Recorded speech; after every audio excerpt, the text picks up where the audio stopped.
KPBS On Demand is supported by Splatero, helping homeowners pay off debt or for home improvements by offering streamlined access to your home's equity with no additional monthly payments or new debt. Splatero provides a lump sum payment in exchange for a share of your home's future value. Learn more at splatero.com.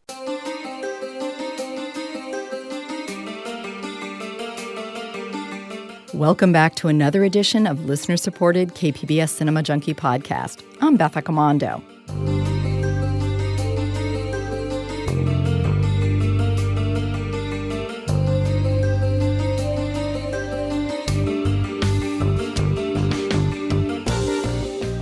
If you're a geek like I am, the news that Comic-Con was going to open a museum was something to be excited about. The pop culture convention, run by geeks for geeks, has grown so popular that tickets sell out in hours, and many people can no longer attend. Perhaps to address this increased popularity, Comic-Con has decided to open a museum in the old Hall of Champions building in Balboa Park in San Diego. The nonprofit organization has been a bit tight-lipped about when it will open and exactly what it will be. But at WonderCon this past weekend, the person who'll be in charge of the museum, Adam Smith, was available to finally talk about what this museum might be and whether museum is even the right word for it. He currently signs off on his emails as executive director of the Comic-Con Center for Popular Culture. For this podcast, I speak with Smith about what a center for pop culture could be and about what he geeks out over. I'll also include a little treat from WonderCon, which is Comic-Con's sister convention. It's a cold reading of a script by voice actors at the Cartoon Voice panel. Plus, I'll have a little Easter egg for you at the end. After all, it is Easter this Sunday. Here's a little tease. Oh, yes, I think so. There's my purr. But first, here's my interview with Adam Smith. We are here at WonderCon 2018, and I am speaking with Adam Smith, who is the executive director of what we're not sure exactly what it's going to be called. It's been referred to as a Comic-Con museum, Comic-Con Center, but we'll get to that later.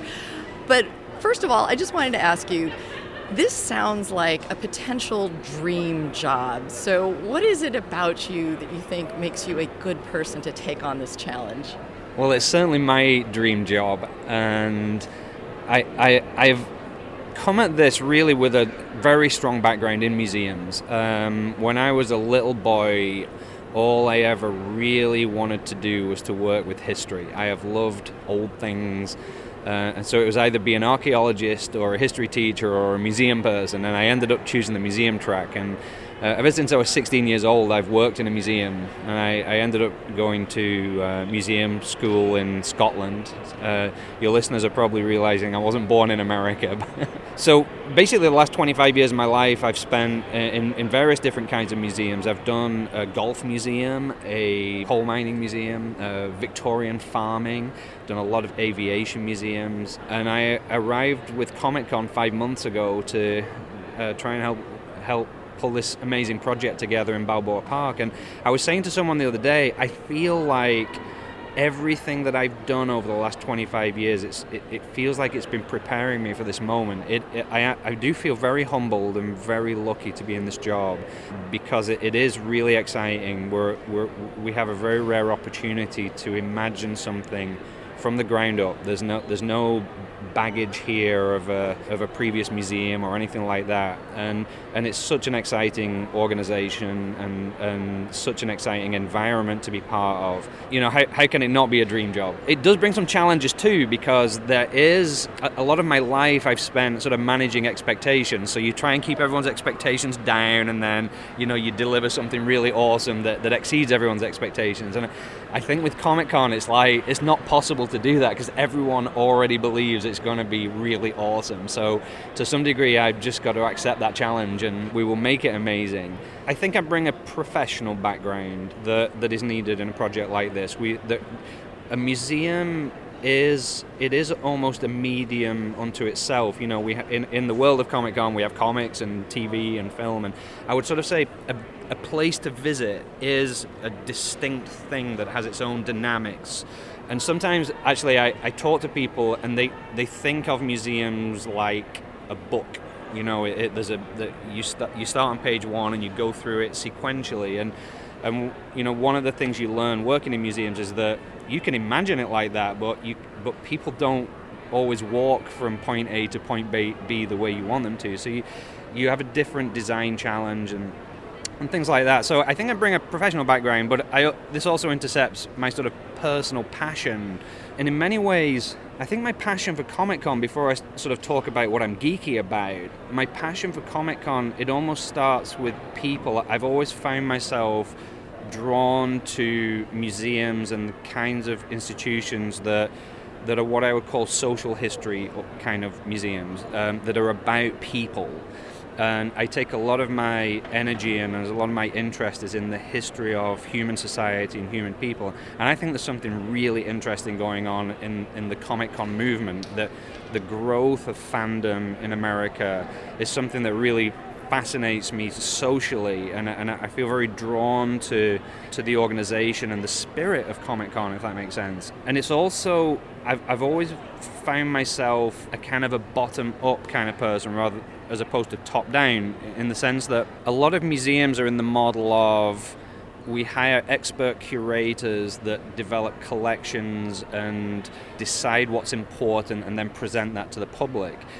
Walking around WonderCon here or Comic-Con in San Diego later in the year, it is a totally fan-driven experience. It's not a curator-driven experience, and we want that vibe to run through what we're doing in Balboa Park. And that's a way of thinking about museums that I've been embracing for the last 25 years. But truthfully, I've sort of sometimes find myself almost fighting with my own profession because they see it a different way. But one of the reasons this is an awesome job for me is that I think that sort of where I've always been coming from fits where Comic-Con has always been coming from. And then in terms of what am I geeky about? Heck, we did a survey recently, and I got 6,000 replies from Comic-Con attendees and fans, and it one of the things we wanted to explore was, what are you interested in comics or film or tabletop gaming or whatever. An interesting thing for me was that exactly 25% of the audience said, what I'm interested in is not one thing, it's everything. That Comic-Con is a big tent thing for me, and I just love it all. And I think I would check that box. I sort of love all of it. But my personal interest is slightly esoteric. I am a huge geek of pinball machines. And it's just something I've always been fascinated in. As you and I met this morning, I was chatting with someone because we were both at Texas Pinball Festival last weekend, just sort of geeking out over the new announcements of the new machines and the famous pinball machine creators that we met and things like that. And so, from a background like that, I think I understand the people. There's obviously so many passions inside of Comic-Con. In some of the categories of Comic-Con, I think I'm an ordinary person. I watch movies, I read comic books, I play video games and things like that. But I wouldn't consider myself a geek in any of those areas. But to be truthful, part of my job is not to be the expert in everything, because I'm surrounded by experts. Part of my job is to corral them and make sure that the voices and passions of individual interests are represented in what we do. I think I have to sort of get it. I've got to understand where fans are coming from, So that's a very, very long-winded answer to your short question, but it's as you said, it's a really fantastic job to be in, and I feel very lucky. Well, you are wearing a Doctor Who shirt, though. I am. One of the interesting things about being with Comic-Con for the last 5 months, it has made me think more deeply about what I'm interested in and the shows that I've watched and the comic books that I've read and things like that. And it does make you realize that that where you were born and raised has a big influence on your popular culture, that you're sort of surrounded by a set of references and a media that sort of guide you in a certain direction. So like British comic books, for example, heavily influenced by sports. Most of the comic books that I read, from from childhood through my teens were not superheroes at all. That genre is very American. But in Britain, it was like Roy of the Rovers, this soccer player, and we had like cricket heroes, and we even had a comic about going fishing, and things like that. So Doctor Who is, if I can describe my T-shirt, it has the logo from the classic era of Doctor Who. I think I know a lot about it from the 70s and the 80s. I kind of still watch it now, but I think everyone has their own favourite Doctor. Mine is the fourth Doctor, Tom Baker. I once got a signed photograph of him when I was a little boy, and he's still my favourite. Now, I mentioned that initially this was going to be called the Comic-Con Museum, and you said that you're actually going through kind of a naming process right now. So where are you at with that? Just to zoom out a little bit from that, we're actually going through the whole process of just imagining and designing what is this going to be. The one known that we have about the project is where it will be. We've got a building in Balboa Park, which used to be the Hall of Champions. So it's down in the Palisades area of the park near the Air and Space Museum, 68,000 square foot building. It's actually a great building, but we've got a lot of work to do to decide how we're going to lay it out and what kind of exhibits, events, programs we want to have inside it. And part of that is deciding even what to call it. And I think it'll probably be another month or so before we've decided an official name. And I think that, without going too deep into it, it probably, some of the discussion revolves around the word museum. Because on the one hand, if we call it Comic-Con Museum, there's some advantages of that, because people kind of understand a museum to be a place that's open to the public, and they can come and visit and bring the kids and bring a school class and all those kind of things. So there are advantages to it. The disadvantages are that in some people's mind it's sort of old and dusty, and it's all about displaying artifacts and things like that.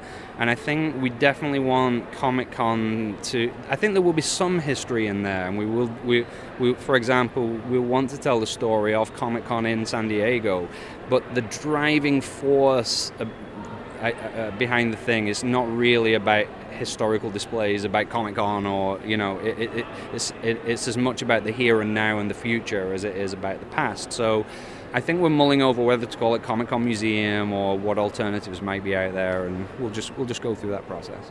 So what is the status of the building now? Is it pretty much like a gutted facility, and then you're going to be able to build from kind of ground zero inside the building? It's a completely empty building. If people ever went in it when it was Hall of Champions, just imagine Hall of Champions with all the exhibits removed. That's what it is right now. It's three levels. There's a full basement, there's a full first floor, and then sort of a mezzanine level. It's got about 2/3 of a second floor. I think the bones of the building are very good. It was built in 1935 as a permanent structure. It was one of the few buildings in Balboa Park that was originally designed to be permanent. And then about 17 years ago, when Hall of Champions was developed, they spent a lot of money excavating the basement and putting there are good bones in terms of electrical and plumbing, things like that. So I don't have to worry a lot about the structure, but the question of what the visitor experience will be is front and center right now. We're probably halfway through the process of thinking that through. I think there will be certainly a mix of permanent and temporary exhibits. A permanent exhibit is something that will be there all the time and will tell whatever themes and stories we want to tell. But I feel like traveling exhibits and changing exhibits are going to be a huge part of this facility, partly because as in all museums, that helps keep you fresh and gives people a reason to come back, but also because one of the challenges I've got right now is an overwhelming amount of content. I could fill that building 10 times over, so we need a rotation to allow us to cycle through the different interests and themes and ideas that are inside of Comic-Con. Conceptually, as we imagine the future of the museum, I'm very interested in. I actually had breakfast with someone this morning, and I said it's almost like we're designing 3 museums in one building. And I said, Museum 1 is what I call the daytime museum, which would be relatively familiar to anyone. It's open to the public, and full of tourists and visitors and school children and a regular kind of attendance at that kind of facility. And they usually stay open from 9 or 10 in the morning to 5 or 6 in the afternoon or evening. Museum number 2, we feel that our marketplace and our location and our subject matter is making us very strongly think about a museum or a place that is open quite long into the evening. So Museum 2 is a more programmed facility where you might come and see film screenings or do trivia night in the cafe or attend a cosplay workshop in one of the classrooms, do tabletop gaming, or a more sort of program-driven evening entertainment kind of a venue. And I think as we work on the project, we're thinking there's a strong case to basically stay open all the way from the morning to quite late in the evening. And then Museum 3 is basically a virtual museum. Part of how we conceptualize what we're doing with this project is not just this physical place that someone can visit, but as a hub for an organization that has a national/international scope of reach. So some of the programming we will do in the museum will very deliberately be live streamed so that people can, there might be 200 or 300 people in our building attending a program, but there could be 2,000 or 3,000 watching online and asking questions online and things like that. So I think the whole sort of concept of how we can project ourselves digitally is something that we're trying to build into the design of the thing.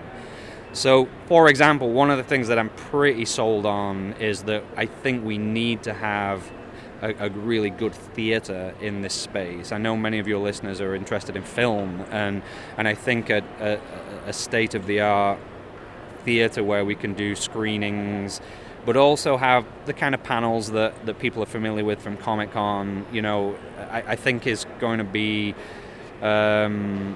something that I can't imagine we won't do that. Some of the other things, there's lots of exhibit ideas are still up for grabs, but I think we want it to be interactive. We want it to be a place that people will be able to create something. One of the philosophies we're bringing to the project is that everyone is a creator, and even if they don't know it, we want to have people thinking about what they can create with their own hands and mind. I think there will be. We talked a little bit about fans, and the Comic-Con audience is very, very, very passionate and is very, very deep in its knowledge and its passions. But we've got to design this place so that it's also a fantastic place to visit for someone that isn't a fan. I think one of the reasons we're doing this at all is to have a gateway into our subject matter so that people can have a nice, easy entry and then get more and more engaged and interested in the things that we represent. So one of the most interesting design challenges we've got is how do you create something that works both for a hardcore fan and also for someone walking in with basically no knowledge of the subject matter. That is challenging, but it's doable. And if I professionally have ever been able to do anything, it's kind of that. I just came off a couple of aviation museums where I've got these hardcore fans of airplanes that really, really love it, and they know everything about every aspect of every airplane. But I used to measure my visitation. They represented 11% of my audience, and I had to make them very happy, because if I didn't, I would hear about it. But I also had to serve the 89% of people that walked in the door that basically knew very little about airplanes, and they kind of wandered in, because they wanted something to do on a rainy Sunday afternoon or whatever.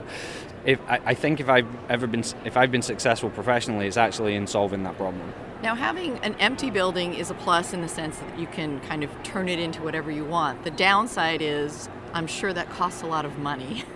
So what point are you at in terms of how you plan to finance it and the fundraising, and when something might actually be ready for the public to see? Well, right now, we, as is probably quite clear by now, we're in the design process of thinking about what we want it to be. Simultaneously, we are thinking about, okay, what will the budget for this be, and how much money have we got, how much money do we need to raise, and I think all of those things will come together in 3 or 4 months from now into a firm plan. Comic-Con as an organization is making a very substantial investment in this project from its own resources, but that won't be enough to get us to the kind of facility that I think everybody wants. So I need to be a little bit vague about what the budget is, because truthfully we haven't figured all that out right now, but there will definitely be a fundraising capital campaign to help us raise the funds for it. And essentially what I've said to everyone is that it will open approximately 18 months after we've raised the money, because there's a point where you say, okay, we're ready to go, and let's put all of the exhibit design and construction into full flow, and that takes time to work through and install and everything. So I said to someone recently that my job might be a little bit easier if we actually had no building, because people would understand it takes time. Because I do have some people that are like, why is it taking so long? You have this building, why can't you just get something open really, really quickly? I feel we actually could get something open quickly, but I don't think it would be very good. And we want to put down the foundations for something that is going to be around for the long term, so that people would not just come the first time because Comic-Con was there, but they would come the second time and the third time and many times, and to do something that's got depth and strength, it does take some thought, and we're going to take the time to do that. Well, you need to emphasize that 18 months after you raise the funds, because I think that'll incentivize people to, like, let's get them the money fast so we can see this sooner. Yeah, I should say that I'm still getting my first impressions, not just of the project, but of San Diego. I'm moving here from Dallas, and until October 16th, when I started this job, I'd probably spent 3 days in San Diego my whole life. I feel I'm learning a lot about how the city sees Comic-Con, and I felt really welcome. There's a genuine warmth to me personally, but more importantly to the project that I'm working on. I feel there's a sort of even people that don't go to Comic-Con seem to generally have a favorable feeling about it, and I felt I maybe had a little concern coming into the job that would we fit in Balboa Park, because I'd visited the park, and the museum, as you know, there's a lot of museums already there. There's a certain kind of cultural feeling about the place, and I wondered if Comic-Con would fit in or would be welcomed, and I mean that concern has completely evaporated, because I felt very, very warmly welcomed. And the more I get to know the park and the more time I spend there, the more I realize that actually Comic-Con fits in really well. And it's been fun actually learning the history of Balboa Park. I learned recently that in 1915, the very first exposition, they had like this huge thing called War of the Worlds, which was a science fiction extravaganza where Martians attacked New York City, and they had sound and lights and explosions and things like that. And it's like, wow, this is over 100 years ago in Balboa Park. They were doing things that feel kind of like Comic-Con like, and they had a whole thing there that was how the movies are made in Hollywood, and and so that which is old is sometimes new again, and I feel like, as I said, the welcome I've had from the community around the park has been actually unusually warm, and I really appreciate that. And as somebody who has worked in museums for a long time, what do you see as the importance of having a museum or a center that's dedicated to pop culture? I think the world is still waking up to pop culture, if that makes sense. The way that the world has viewed culture, as I said earlier, I think has been kind of top down. That there is fundamentally, culture is something that the educated decide what's important and sort of present that to the world. And I think pop culture, in its name and in its very essence, is coming from a different place. It's coming from almost a more democratic way of understanding art and culture, that essentially the people decide what they like, and I've always loved that, and I think that I think there's almost a little movement going on right now, and it might be connected to the millennial generation, which is such a strong part of what Comic-Con is. There's almost a little movement of 21st century museums that are emerging, and I think we're going to be one of them. The Meow Wolf thing in Santa Fe is another one. Even the Museum of Ice Cream that has been up here on the West Coast. They are representing a way of presenting art and culture that is coming from the people. I think there will be more popular culture museums opening all around the country and all around the world. Right now we've got Paul Allen's museum up in Seattle, we've got George Lucas's museum that's going to open in LA, we've got Comic-Con, we've got things like Meow Wolf, and I think we're on the forefront of, there will be more of these because there's just more interest in the subject, and to some degree I think we are validating what it is, validating that this interest is worthy of a permanent facility, and it's a way to give people a sort of a year-round expression of their interest. Right now you can go to Comic-Con or WonderCon or similar events, and but can you go somewhere on a Wednesday afternoon in December or whatever? You can't, and I think it's just part of a natural evolution. Now, you mentioned you hadn't really been to San Diego much. Does that mean you have yet to attend a Comic-Con? No, I did actually come this past July. It was actually part of the interview process for the job, and I'm awfully glad that I did attend, because I'm not sure I could wrap my head around it if I hadn't. I'd been to a couple of sort of smaller pop culture type events on the East Coast previously, but Comic-Con is just out of this world. But it's kind of familiar to me in the sense that I worked in Oshkosh, Wisconsin for 11 years with an organization called EAA, and they run the world's largest air show. So every year, it's very Comic-Con-like. This event takes over an entire town.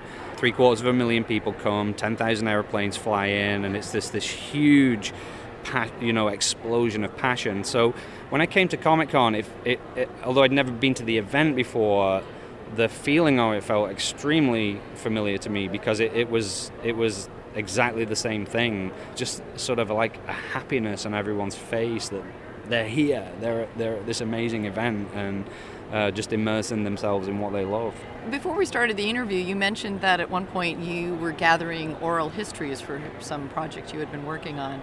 Is something like that possibly going to be included in terms of, one of the things Comic-Con has done is it brings these comic artists who are now getting considerably older, and they seem like this wealth of information and resource, and is there a possibility that there'd be some way for the museum to tap into that in terms of recording things from them and keeping them on some sort of permanent record? Yeah, oral history has been a big part of my professional life. The very first job I had was recording veterans of World War I. That's kind of interesting because every single one of those is passed away years ago, and I feel really proud that 25 years ago I was able to capture their memories for forever, and I've done that in lots of different places that I've worked since then, and I do feel drawn to doing some kind of oral history program with Comic-Con, because it's fundamentally about recording the history of people and the people that have participated in the event over the years. Generally, I don't think we're going to be a big collecting organization. As I mentioned earlier, I've already got an overwhelming amount of content, and it doesn't make a lot of sense for us to go and build a big collection. There are many awesome collections out there that we can partner with. I think we're probably better off using that square footage to display things than to store them.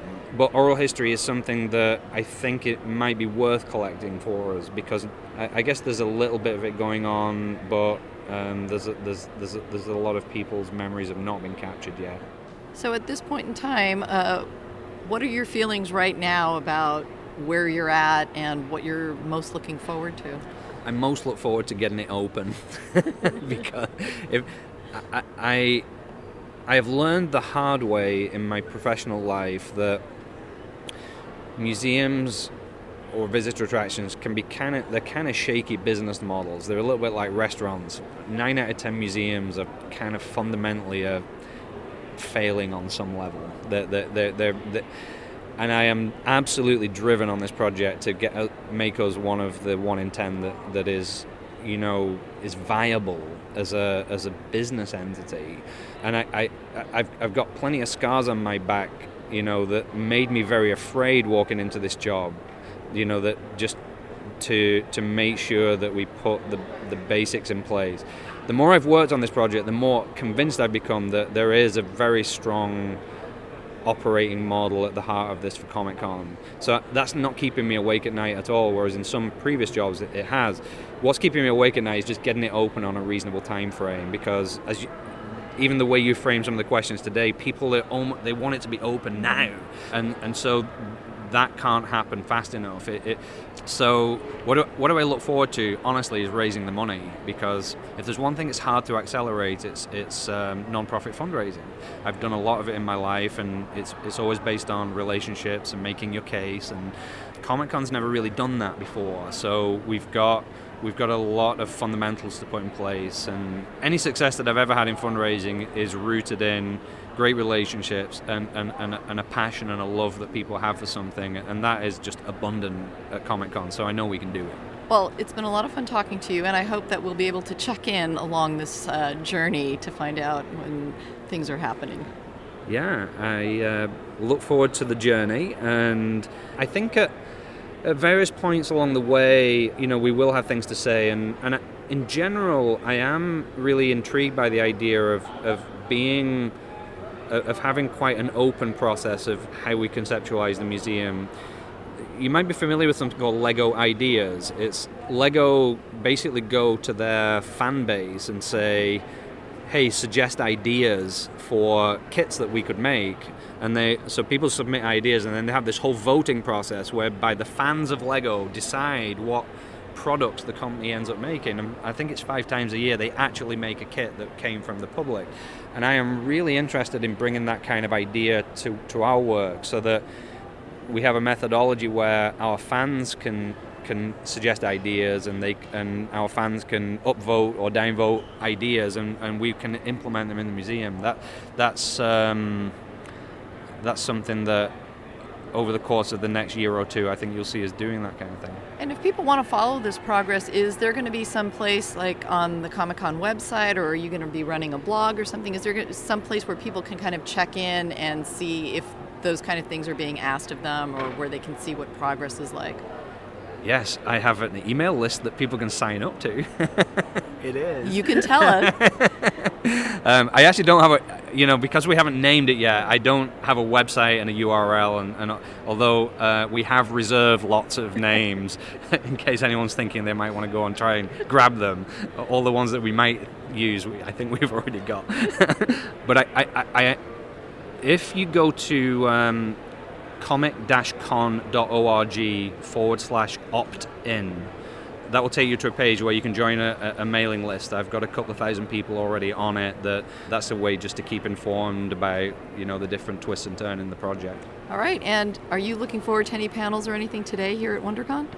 I am looking forward to the Guardians of the Galaxy pinball machine, which I believe is out there in the hall somewhere to be played.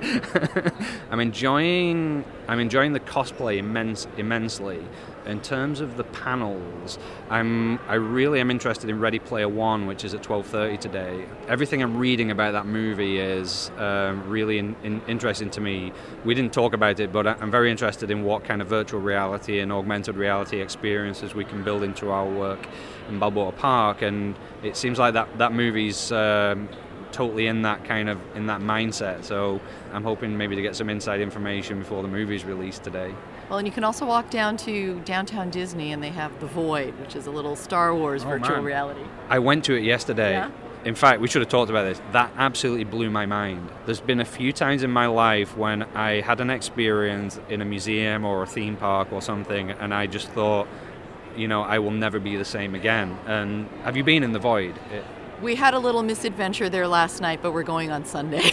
well, I don't want to actually spoil it for you, but it was billed as, I read something online that said this is the closest that anyone's ever created to a Star Trek holodeck, where you walk into this virtual world and you interact with it. And I was kind of skeptical, because that sounded a bit like hype. But I will say that it was really mind-blowingly good. It was I totally suspended my disbelief, and I was in a Star Wars movie. I thought they do a fantastic job of leading you on that journey, and that's where my creative juices really start flowing when you see technologies like that, and you have a chance of doing things like that. All right, well, I'm excited to see what comes of all this and look forward to talking to you again.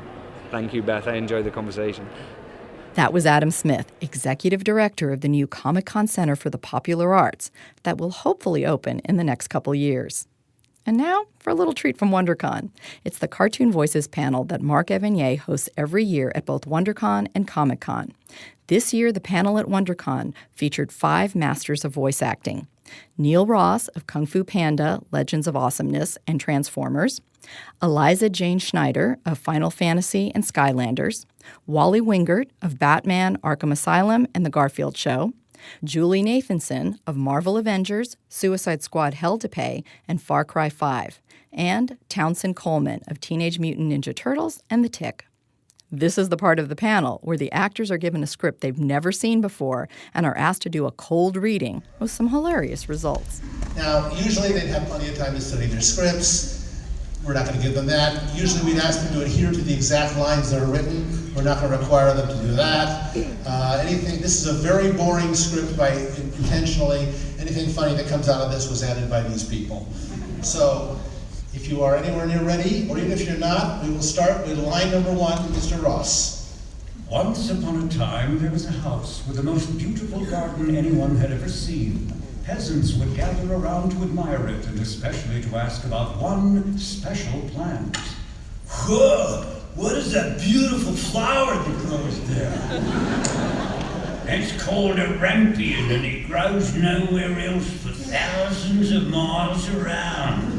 All right, well then I gotta get some. It looks absolutely delicioso. You don't want to go in there. That's the garden of Dame Gothel.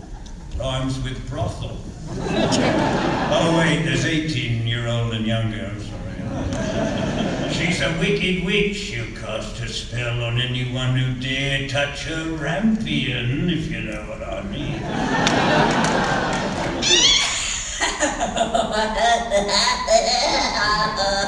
How dare you talk about my rampion that way?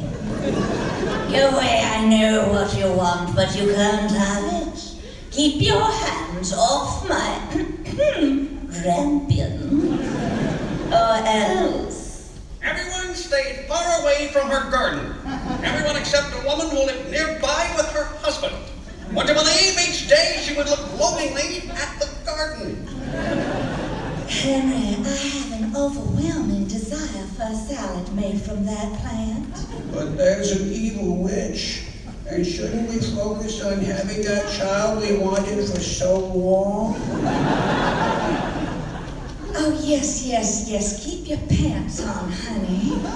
I know that if I do not eat rampion, I will surely die. Pained sigh.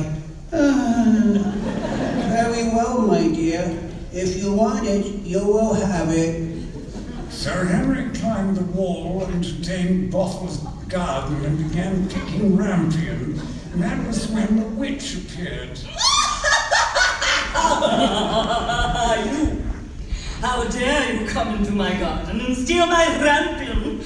I will turn you into a disgusting creature, the lowest form of life, a trumpster.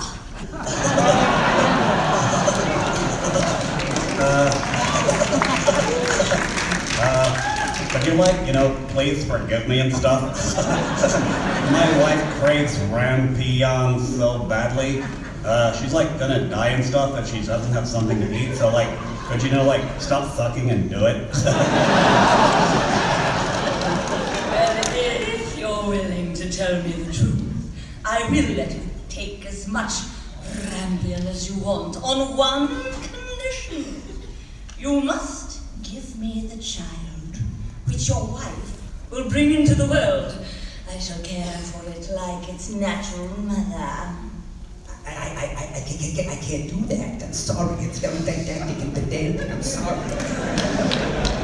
Then prepare to become a warthog, or worse. No! I beg you not to do that, okay? I promise! The child will be yours. The deal was made and the wife got her rampion. Months later, the couple finally did have a beautiful child on a Saturday night.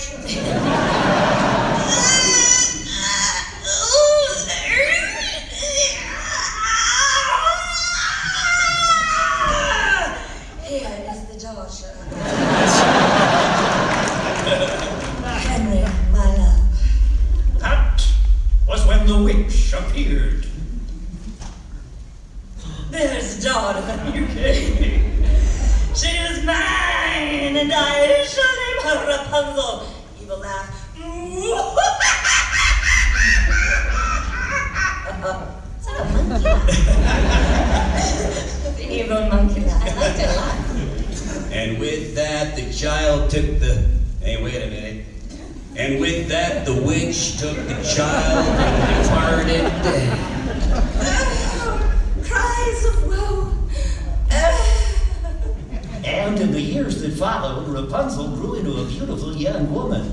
All day she would sing as she brushed her long golden hair.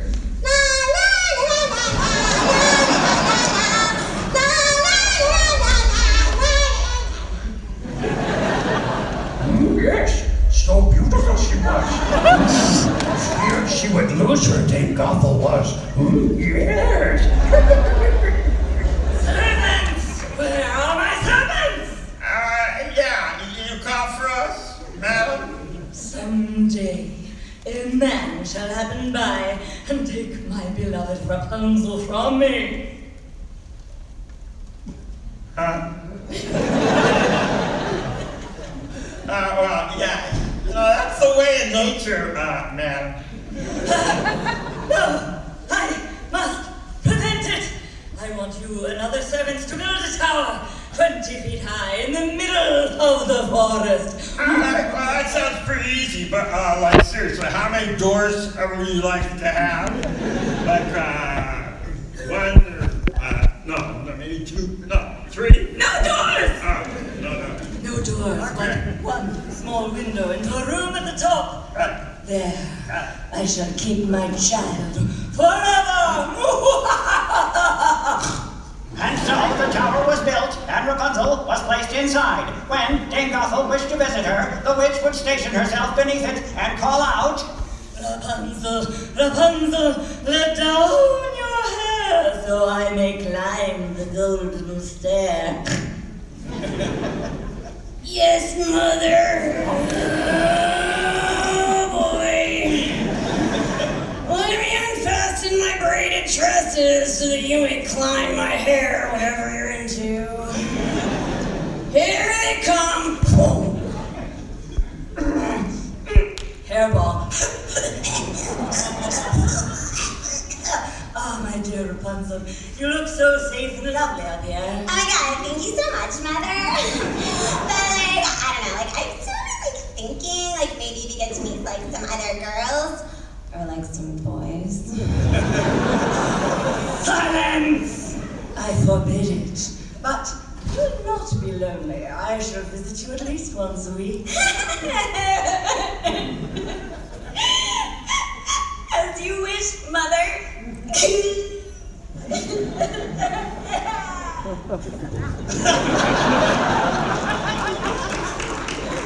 And so it was for months and years. Until one day, the king's son was walking into the forest with his valet, and he heard a charming song. No, that's the wrong song. Sorry.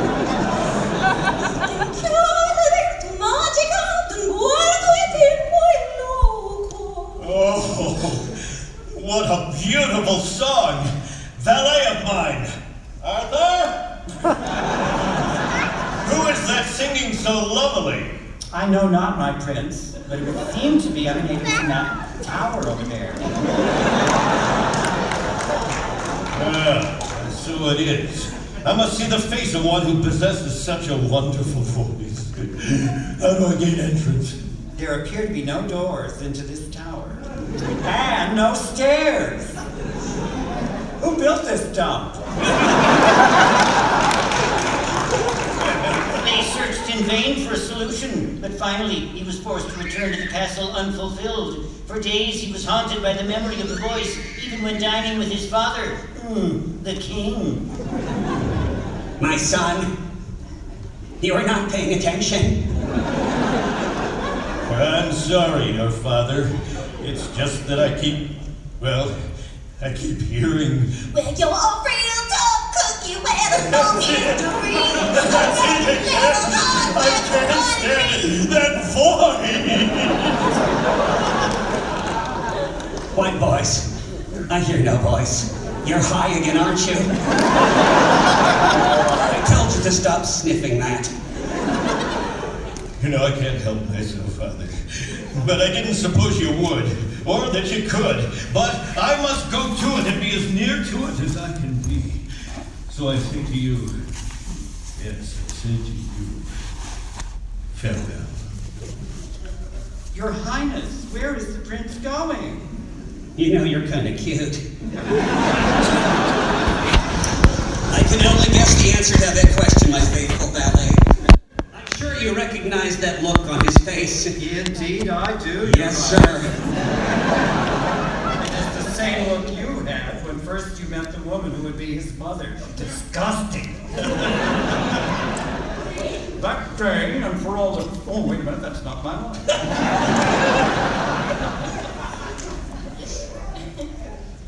That's your line. I'll do it if you want. Oh, indeed I do, Your Highness.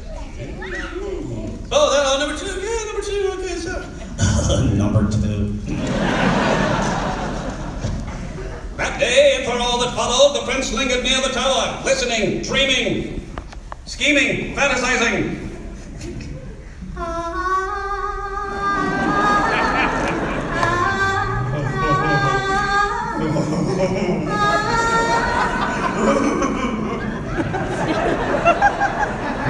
It's really not the reaction you want.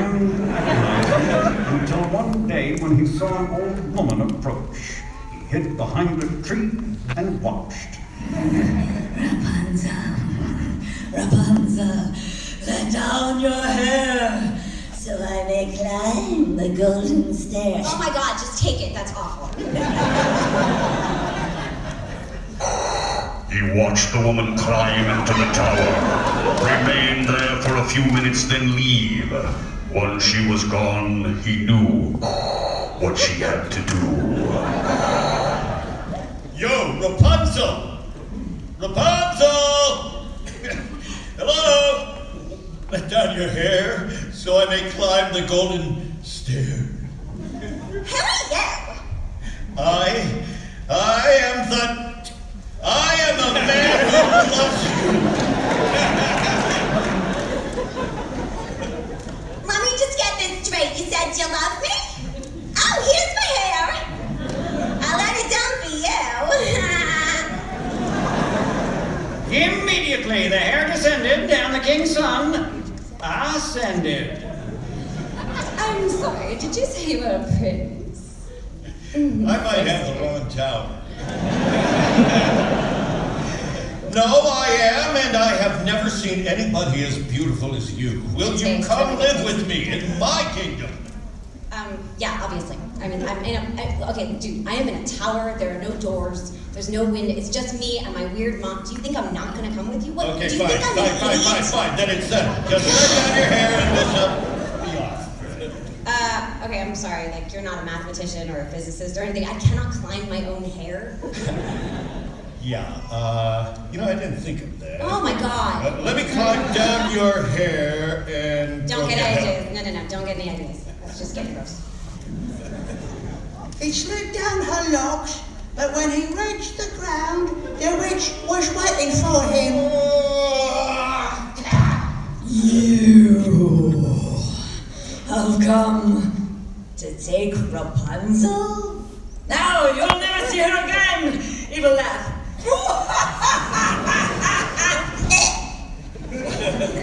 She cast a spell, robbing him of his sight. Yeah, you know, it's really weird, but it appears my eyeballs aren't working.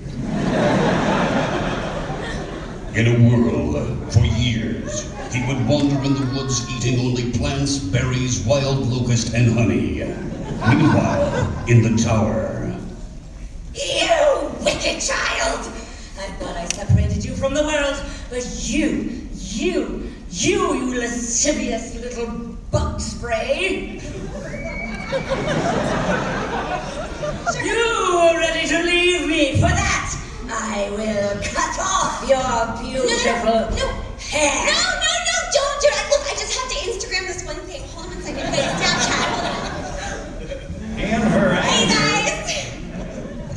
In her anger, the witch cut Rapunzel's beautiful tresses, then took her to a desert where she lived in great misery. One day, a stranger, lacking in sight, stumbled upon her. Forgive me, whoever you are, but I can't see a thing. There's nothing to see. Just a woman with a broken heart. Hold on. Through your drunkenness, something is familiar. That voice. Yes, I know that voice. Please, my dear, just sing for me. Nah, dude, I don't sing because my heart was broken and stuff, so, like, I still dream of my one true love. Oh my god, it was so hot. Oh. Dude, you guys ever seen a guy at the bottom of a tower? Okay. So, like, wait a minute. In my bourbon haze, I kind of feel like that might be you. Hold on 1 second. How dry I am. How dry. Hello, I have to neighbor. throw up. Hello, neighbor. Did you know the two embraced and her tears of joy dampened his eyes? When they did, something in the magic kingdom happened, something magical. Sure, can you say that?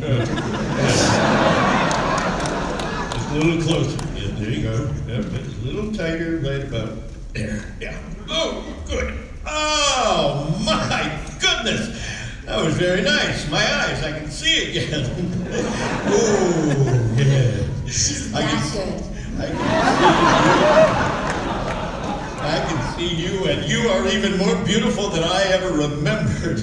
Will you now come with me to my kingdom? Come on! I mean, how often do we have to do what we just did? No, yes, of course I'll go with you because you're my love and you're the one I want to sing for and stuff. Because, it's not weird. Off they sped to his kingdom, where the prince heard the sad news. In your absence, sire, your father, the king, has passed. Huh? One I don't know. Gas, perhaps. Oh, well then my heart grieves for my father. We have been without a monarch, praying you would someday return. Now that you have, the throne is yours, providing you are married. Oh, yes, we have the paper to prove it. That is, I will, and I will be if my beloved Rapunzel will be my bride. Are you kidding me? Of course I'm going to be your bride. That's the best thing I ever heard outside the tower where I lived my whole life. I got no idea what other choices there are out there. You know, let me rethink. No, it's a great idea. I love it. Where are we going to live? Portugal. Oh, it's me, as usual. I was enjoying the show. I'm sorry. Far off, good. What? I'm sorry. Sometimes I do too much. No, it's all cool. Tell me. Trust me, it's cool. Far off, good citizen. A woman sat in her garden alone and miserable.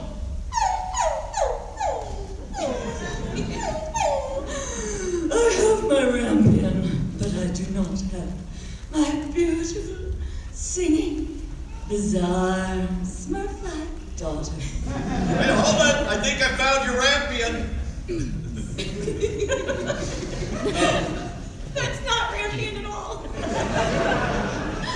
Meanwhile, in the kingdom, merriment abounded.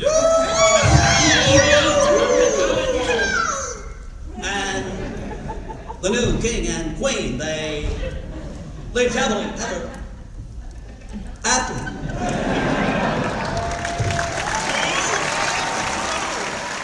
That was the Cartoon Voices panel from WonderCon this past Saturday. There'll be another Cartoon Voices panel coming up in July at Comic-Con. And now for the Easter egg I promised. Here's my interview with actor Jeff Goldblum, the fabulous star of Buckaroo Banzai, Jurassic Park, Earth Girls Are Easy, and so much more. He can currently be heard voicing the character of Duke in Wes Anderson's Isle of Dogs. The Japanese archipelago, 20 years in the future. Canine saturation has reached epidemic proportions. An outbreak of dog flu rips through the city of Megasaki. Mayor Kobayashi issues emergency orders, calling for a hasty quarantine. Trash Island becomes an exile colony. The Isle of Dogs. I began my interview by asking him how he prepared to voice a dog. Well, that's a good question. Well, with Wes Anderson, you just hitch up your pants and trust him completely and read the script, because he's made a beautiful document in order to finally make this stunning achievement. And then, my particular character, Duke, he's a gossiper. And you sort of think about that a little bit. But you also think about the main thrust of him and his pack of friends who are just deeply, heroically committed, sweetly committed to this love project of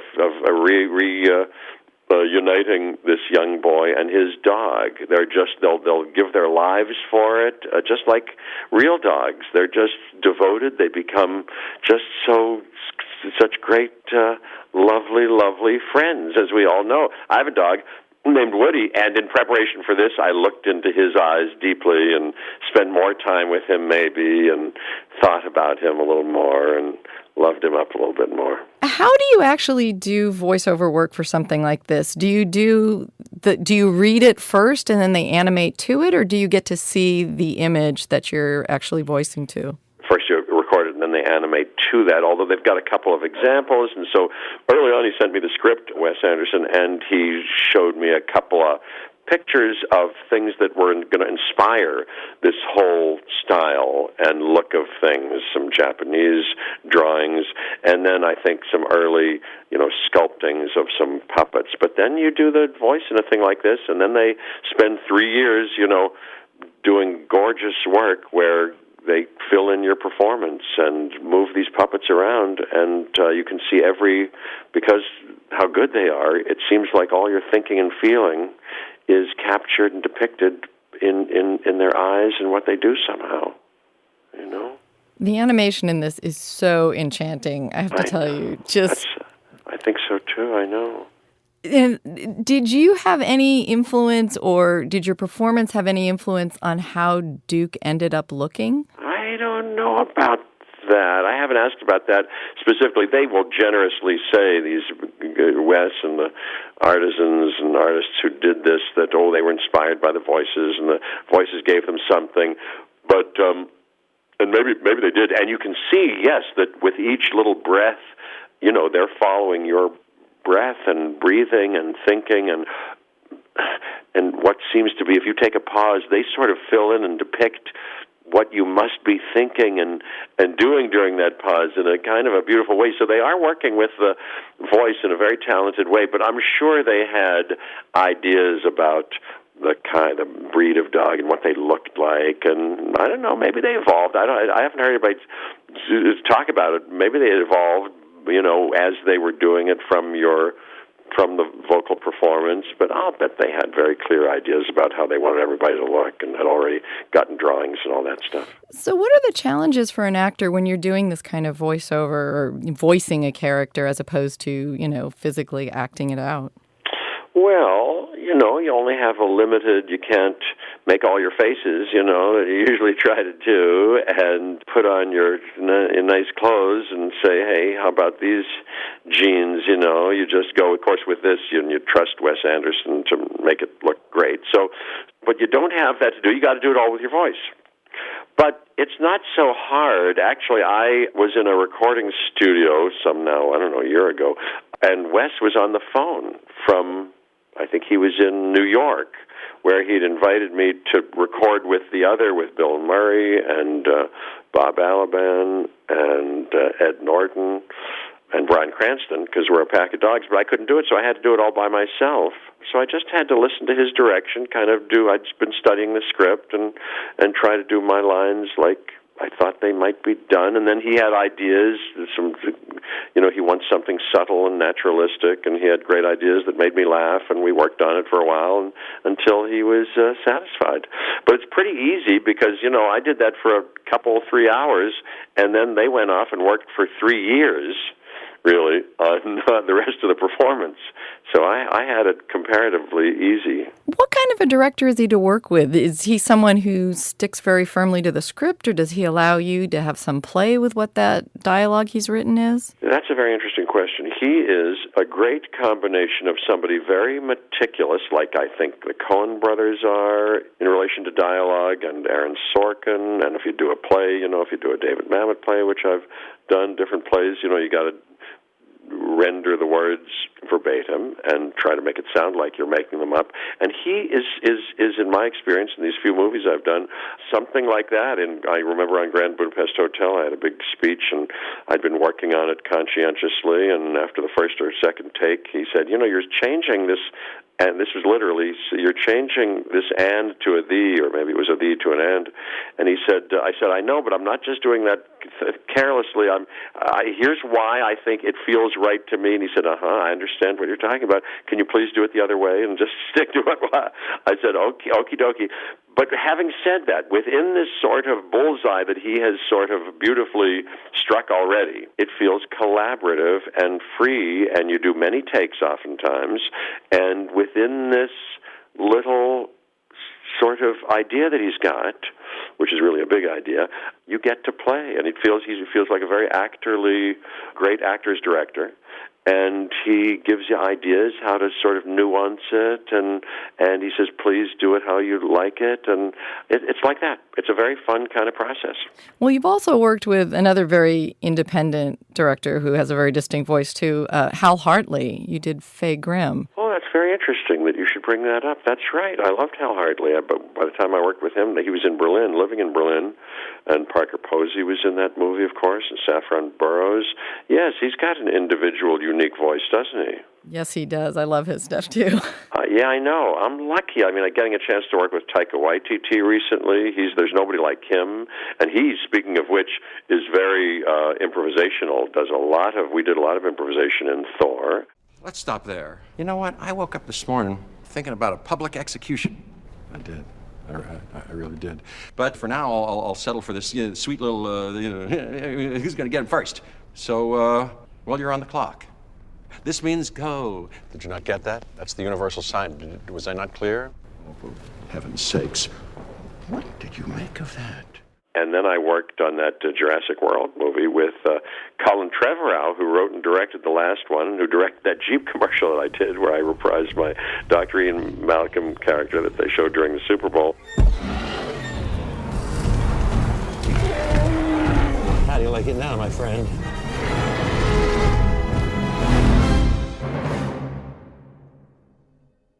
Would you like to take it for a test drive?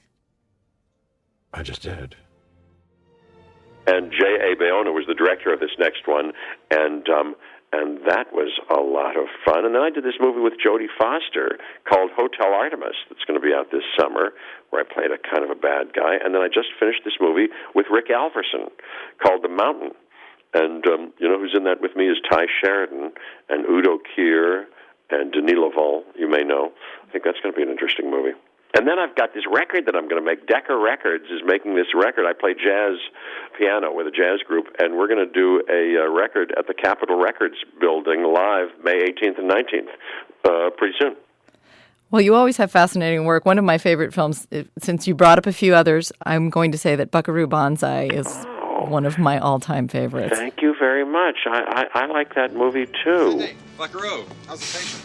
Oh, fine. He's doing fine, thanks to you. But more importantly, congratulations. You drove through a mountain. I did. You drove right through a mountain the other day. You did it right after you left me with the operation. You hadn't even said anything about it. Didn't even mention you were going to do Sidney, it. these are my friends. This is my colleague, Dr. Sidney Zweibel, old medical friend from Columbia PNS. Howdy do. Listen, Sidney, I'm glad you could make it because it looks like we may need an extra hand sooner than I thought. Aha, I see. An extra hand. Yeah, that's what I was wondering about. I mean, I got your message about rendezvousing at this address. Barely had time to pack my saddlebags. Then I came here, and I could see that. I like it, too. Ellen Barkin and Peter Weller, of course. Clancy Brown. Yeah, that's a good movie. One of the greatest tragedies is the sequel never came out. I know. They had it up their sleeves. I think they had a lot in mind, Mr. Richter and Earl MacRouch, but I don't think enough people came that warranted making more. Well, I gave it a positive review when I was writing back then. I loved that movie. Thank you. I do, too. Yeah, I like that, too. And I think Wes admired it. And remember in Life Aquatic, the end scene where we're all kind of join each other for this parade of end credits was a little bit like the end of Buckaroo Banzai. In playing Duke, what appealed to you most about his character? Well, besides his quirky way of always having some gossip to tell, and to kind of, I think, maybe make himself feel good and a contributing part of the gang. I think he's a kind of a like-minded, everybody, they're all sort of working on the same page in terms of their sweetness and, willingness to, risk their lives for this boy. They love this boy who loves his dog, and they want to reunite them. And I love that spine of the character. I think they're deeply loving and sweet, characters. We get the idea. You're looking for your lost dog Spots. Does anybody know him? No.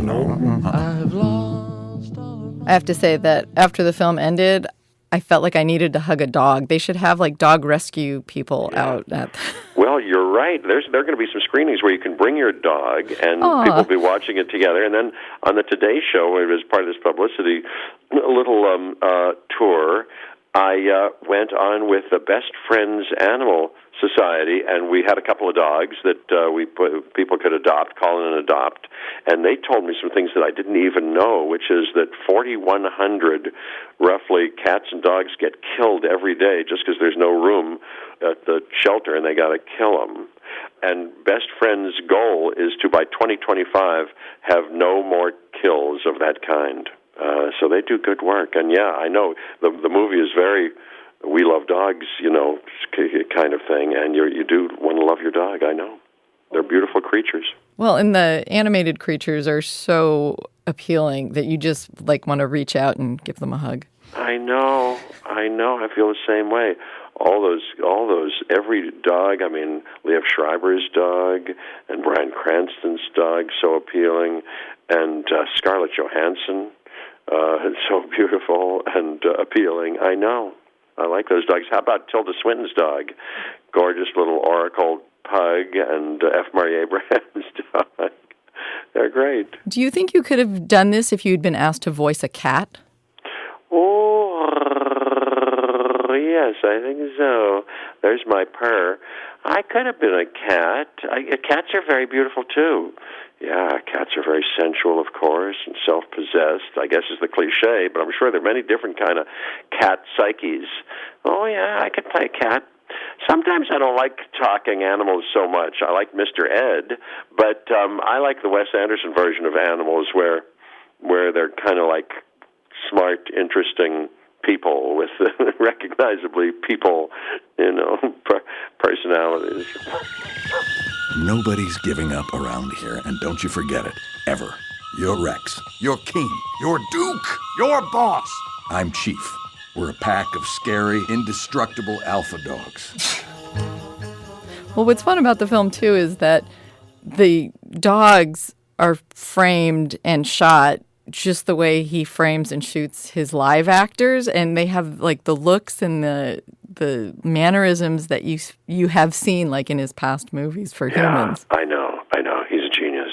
I like that. Have you seen that little behind-the-scenes interviews with the actors, supposedly? But it's us improvising this time, fully improvising, just, something about how we felt about playing our characters, and then they animated it with the same stop motion with our characters, and my character, Duke, talks about, I like my name, like Duke Ellington, and I sing a little Duke Ellington song, and they animated that. Have you seen that? No, I have not. I'm going to have to look it up. Oh, you got to look that up. And I love his name, Duke. It reminds me of, would you know who I'm talking about if I said, would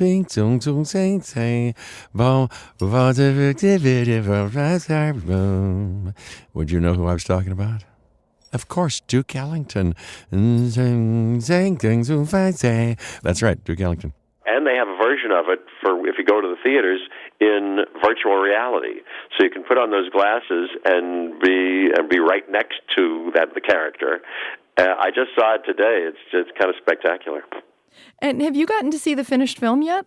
I've seen it 3 times now, and it's so rich, and there's so much to take in. It wasn't until the 3rd time that we saw it in Austin, South by Southwest, with the audience that was very receptive and wildly appreciative, and laughed out loud lots, and it was audibly moved, and where I felt like I got a lot out of it, even more out of it, and started to fall even more in love with it. Yeah, I want to see it again too.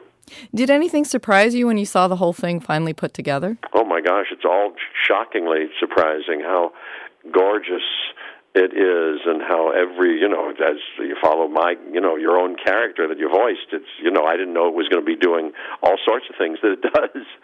And then everything that's in the movie, I read the script a couple of times, but I don't think I remembered everything that was described, and I'm sure there was stuff in there that wasn't described.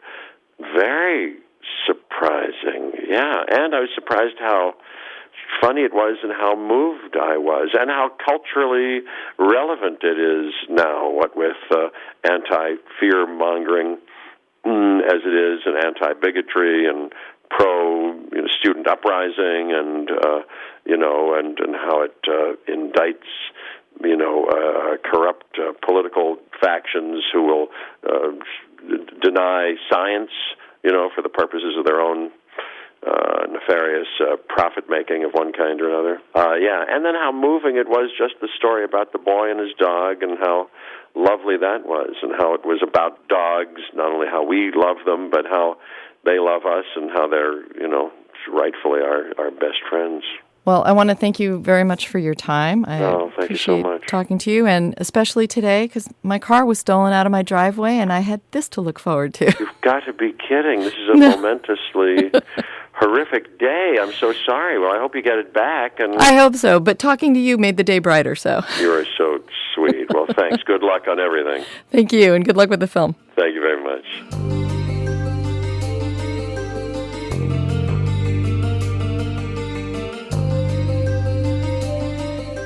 That was actor Jeff Goldblum, brightening my day. The stolen car was recovered, and more importantly, it still had my Totoro and Matrix umbrellas in the trunk, along with a gorilla grabber, so it all turned out okay.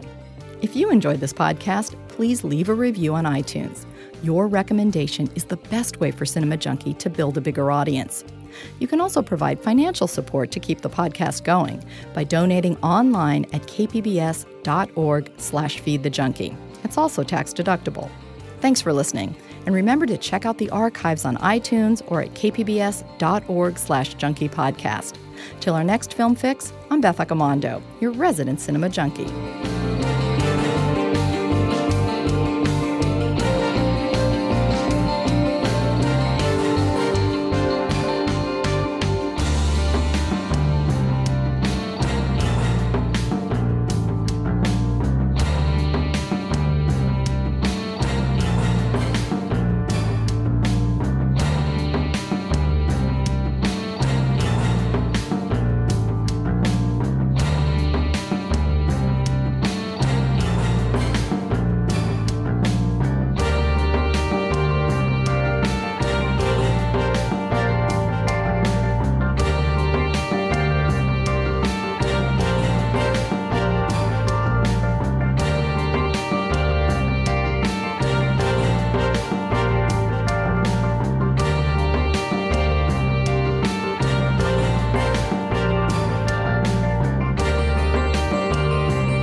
KPBS On Demand is supported by Splatero, helping homeowners pay off debt by offering streamlined access to your home's equity with no additional monthly payments or new debt. Splatero provides a lump sum payment in exchange for a share of your home's future value. Pre-qualification is available at Splatero.com.